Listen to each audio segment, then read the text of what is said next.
Hello friends, welcome to our YouTube channel Lakshya the goal. Last video में हम लोग मौलिक अधिकारों के बारे में चर्चा कर रहे थे, जिसमें से मैंने 2 मौलिक अधिकार आपको डिटेल में पढ़ा दिए थे। उसके आगे का भाग हम इस वीडियो में पढ़ेंगे। तो अगर आपने अभी तक लास्ट वीडियो नहीं देखा है तो पहले आप उसको देख लीजिए, फिर इस वीडियो को देखेंगे तो ज़्यादा समझ में आएगा। बाकी हम थोड़ा सा ब्रीफ में समझ लेते हैं जो मैंने लास्ट वीडियो में आपको पढ़ाया था। जैसे कि मौलिक अधिकार, ये आपके किस देश के संविधान से लिया गया है? तो अमेरिका के संविधान से मौलिक अधिकार हमने लिया है। बाकी ये किस भाग में है? भाग 3 में आता है संविधान के। और किस अनुच्छेद में आता है? आपका अनुच्छेद 12 से 35 में मौलिक अधिकार दिए गए हैं, क्योंकि इनसे एग्जाम में डायरेक्ट क्वेश्चन पूछ लिए जाते हैं। ठीक। बाकी आपके वर्तमान में कितने मौलिक अधिकार हैं? 6। और पहले कितने मौलिक अधिकार थे? 7। कौन सा मौलिक अधिकार हटाया गया है? संपत्ति का अधिकार आपका हटा दिया गया है। तो उससे एग्जाम में क्वेश्चन पूछा जाता है, किस संविधान संशोधन द्वारा संपत्ति का अधिकार हटाया गया मौलिक अधिकार से? तो 44वें संविधान संशोधन 1978 द्वारा। ठीक। तो चलिए स्टार्ट करते हैं आज का वीडियो। तो आपका तीसरा मौलिक अधिकार है शोषण के विरुद्ध अधिकार। ये किस अनुच्छेद में आता है? अनुच्छेद 23 और 24 में। ठीक। तो इसमें अनुच्छेद 23 में क्या दिया है? मानव के दुर्व्यापार तथा बलात् श्रम का प्रतिषेध। मानव के दुर्व्यापार मतलब जो एक तरह से क्या कहते हैं, जो पहले गुलाम बेचे खरीदे जाते थे, उसी तरह से मतलब मानव का व्यापार, लोगों को क्या बेचना और खरीदना, इसको बोलते हैं मानव का जो दुर्व्यापार है, उस पर रोक लगाता है ये अनुच्छेद। और बलात् श्रम मतलब जबरन मजदूरी, जो आपकी जैसे बंधुआ मजदूरी होती थी पहले, तो जबरन मजदूरी करवाने का भी निषेध करता है। ठीक, रोकता है। कौन सा अनुच्छेद? 23। ठीक। और 24 में क्या दिया गया है कि कारखानों में बालकों के नियोजन का प्रतिषेध। कारखानों में जो बच्चे हैं वो काम नहीं करेंगे। किस उम्र के बच्चे? 14 वर्ष से कम उम्र के बच्चे कारखानों में काम नहीं करेंगे। इस पर प्रतिबंध कौन लगाता है? अनुच्छेद 24। आप इसको याद कैसे करेंगे? ठीक। तो अनुच्छेद 23 में किसकी बात हो रही है? मानव के, यानी बड़े लोगों के जो दुर्व्यापार और उनसे जो जबरन मजदूरी कराई जाती है उनके लिए प्रावधान है। ठीक। और अनुच्छेद 24 में किसके लिए है? बच्चों के लिए, जो 14 वर्ष से कम उम्र के बच्चे हैं। ठीक। 24 और 14 एक जैसे लग रहे हैं, दोनों में 4-4 है। ठीक है, तो ये चीज़ याद रखिएगा। ये याद रहेगा तो ये तो अपने आप ही याद हो जाएगा।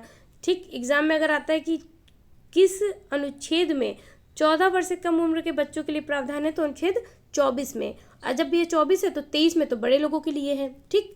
तो ये चीज़ याद रखिएगा। नेक्स्ट आपका अधिकार है धार्मिक स्वतंत्रता का अधिकार, अनुच्छेद 25 से 28। ठीक। तो एक एक समझेंगे इसको हम, फिर याद करेंगे। तो अनुच्छेद 25 में क्या है? आपकी अंतःकरण की स्वतंत्रता, धर्म के अबाध रूप से मानने, आचरण करने तथा प्रचार करने का अधिकार। देखिए, भारत में सभी को क्या है?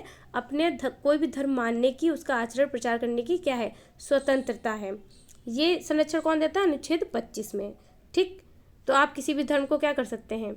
मान सकते हैं, आचरण कर सकते हैं और प्रचार कर सकते हैं। तो ये इसके क्या हो गए? कीवर्ड। कीवर्ड याद रखेंगे, सेंटेंस अपने आप याद हो जाएगा। आप किसी भी धर्म को मान सकते हैं, उसका आचरण कर सकते हैं और प्रचार कर सकते हैं। ठीक। मान लीजिए आप किसी धर्म को मानते हैं, ठीक है, अब उसके लिए क्या कहते हैं? आचरण कर सकते हैं। जैसे कि आप अगर हिंदू हैं तो आप टीका लगा सकते हैं, मुस्लिम है आप टोपी पहन सकते हैं, आप सिख हैं तो क्या पगड़ी बांध सकते हैं। तो अपने जो धर्म का क्या कर सकते हैं आप? आचरण व्यवहार, जैसे कि हम क्या कहते हैं, हिंदू लोग नमस्ते करते हैं और मुस्लिम लोग आदाब करते हैं। ठीक। ये सब आचरण हुआ। ठीक। और बाकी प्रचार मतलब आप अपने धर्म की अच्छी अच्छी बातें दूसरों को बता सकते हैं। तो ये सब अधिकार किसमें है? अनुच्छेद 25 में दिया गया है। ठीक है। नेक्स्ट अनुच्छेद है आपका 26। इसमें क्या दिया गया है कि धार्मिक मामलों के प्रबंध की स्वतंत्रता। ठीक। आप किसी धर्म को मानते हैं, आचरण करते हैं, प्रचार करते हैं और उसका प्रबंध भी कर सकते हैं। तो इसका कीवर्ड क्या है? प्रबंध। याद रखिएगा कि धार्मिक मामलों के प्रबंध की स्वतंत्रता किसमें? अनुच्छेद 26 में। ठीक। मैनेजमेंट मतलब आप देखते होंगे जैसे दुर्गा पूजा होती है, उसके लिए पंडाल वगैरह लगाया जाता है, एक प्रबंध किया जाता है। बाकी इफ्तार पार्टी वगैरह दी जाती है, ठीक है, रोज़ा के टाइम पे। तो ये सब क्या है? आप अपने धार्मिक मामलों का प्रबंध भी कर सकते हैं। ठीक। अनुच्छेद 27 में क्या दिया है? धार्मिक अभिवृद्धि के लिए कर संदाय की स्वतंत्रता। देखिए, जो सरकार जो है कभी कभी ये तीर्थ यात्रा कर, हज यात्रा कर, ये सब भी लगाती है। ठीक है। बाकी जो लोग मैनेजमेंट करते हैं इन सब चीज़ों का, कि लोगों को की सुविधाएं हों, वो लोग कर लेते हैं। ताकि लोगों को क्या कर सकते हैं, वो कर उन्हीं से लेकर उन्हीं के लिए खर्च किया जाता है, ठीक है, ताकि उनकी क्या हो, तीर्थ यात्रा या हज यात्रा सुगम हो, जैसे भंडारे वगैरह करवा दिए या रास्ता अच्छा बनवा दिया जाने के लिए। तो ये सब किस में है, अनुच्छेद 27 में है, ठीक। धार्मिक अभिवृद्धि के लिए कर संदाय की स्वतंत्रता है, ठीक।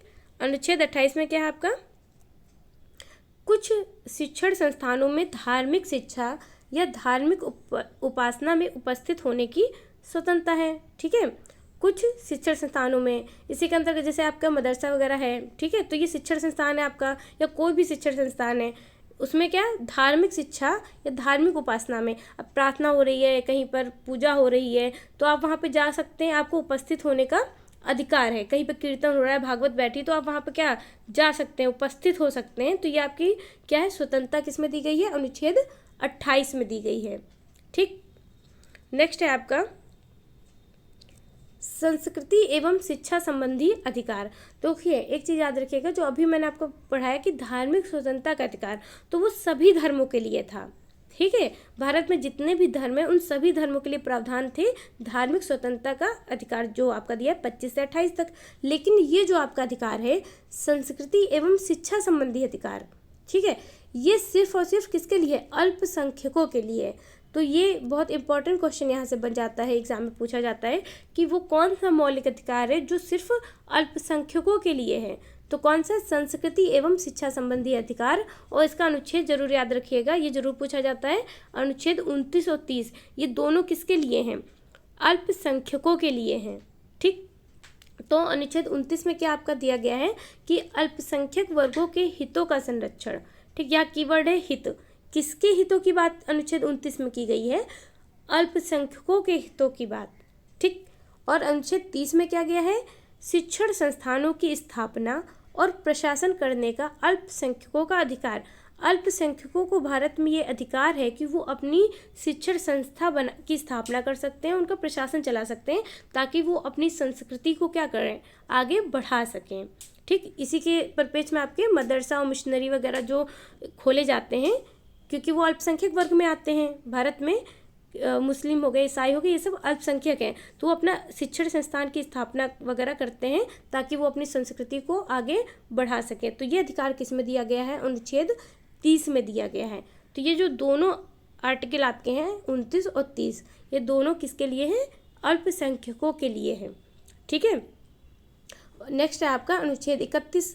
देखिए ये आपका क्या हो गया है, निरसित। निरसित मतलब रद्द कर दिया गया है, हटा दिया गया है संविधान से, ठीक है।